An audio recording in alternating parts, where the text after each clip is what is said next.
What's the good word, y'all? It's your boy DKB here. So Tony Adams, our undrafted free agent, he's been starting for the New York Jets at free safety at least since day 2 of training camp, and this kind of flew under the radar for me. I'm surprised I didn't jump on this a lot sooner, but he's been continuously getting some snaps, right? Obviously rotating out with Adrian Amos, but the competition's wide open. Tony Adams, Adrian Amos, we have Marquise Waters, of course, Trey Dean the second. We'll see how they want to kind of position those. I don't think we have a player that necessarily can handle both job duties at an elite level per se. But I think clearly we've been hearing about how much this coaching staff loves Tony Adams for a little while now, right? And he's made good in the few chances we've got to see him get showcased last year, what he obviously did over the course of his college career, and then what we're getting in terms of him growing within this defense early on during training camp. I think is a good sign for us, right? Ideally, you want the younger Tony Adams to start at free safety. He has the speed, he has the ball skills, he'll have the range that you're looking for, whereas Adrian Amos is a lot more limited in all of those areas. Granted, he is a natural free safety that a lot of people seem to feel would still benefit from playing closer to the line of scrimmage rather than patrolling and being that last line of defense within this Jets defense. But ultimately, when you have the corners and the coverage that we have, it's not as big of a concern. So will we lean on Adrian Amos's experience and veteran, I think guys is the word, to kind of help navigate things on the back end, or will they entrust the role to a guy like Tony Adams? And for me, being able to beat out a guy like Jason Pinnock, seeing how he handled himself last year, Joyner goes down, he gets flung into the starting role.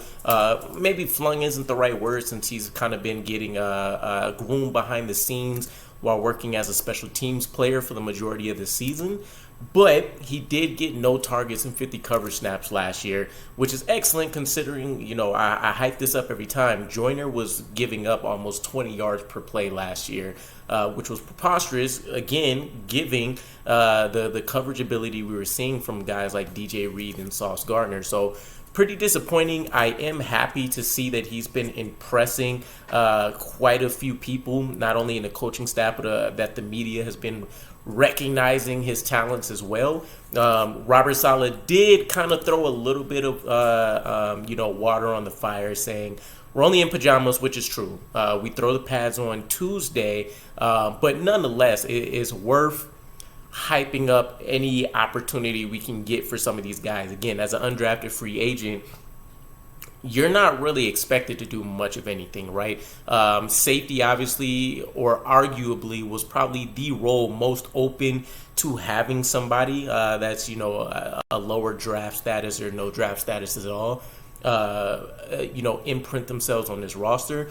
But it's still hard to do. There's plenty of reasons for a coaching staff to pick any number of guys over a guy like Tony Adams, an undrafted free agent. So I'm impressed with what he's done. I'm hoping the ball skills continue to show up. He did get 6 picks in college, so we're hoping that continues to translate. But the kid looks nice. I did see a few different little practice videos and stuff that got shot by some people that were out there. I know there was a nice one-handed breakup to, I think that was supposed to go to Miko Harmon. That would have been a touchdown pass if it wasn't for him. So I can't wait to see if he balls out ahead of Adrian Amos immediately once they put the pads on or not. But again, he does kind of he has everything going for him outside of the experience factor, and so I think he can make up for it with what he's demonstrated so far. Again, extremely limited sample size. I don't want to underrate Adrian Amos, by any means. But considering the youth movement we've been making in recent years and stuff, I think this is one of those guys that has definitely earned his spot. So we'll see how things work themselves out, but keep an eye on Tony Adams and the news that you guys hear there for sure, because depending on if he starts or not, I think you can make the case that there's going to be some interesting selections at the safety position for the New York Jets. And again, considering the coverage that's in front of them. You may be looking more so at guys that have roles they can excel in at an elite level, as opposed to what we've kind of been accustomed to so far. So again, we'll see. Let me know what your guys' thoughts are, though. Tony Adams, do you guys predict that he'll end up as our starting free safety, or would you rather go with the safety net that is Adrian Amos? And I'll catch you guys again. Peace.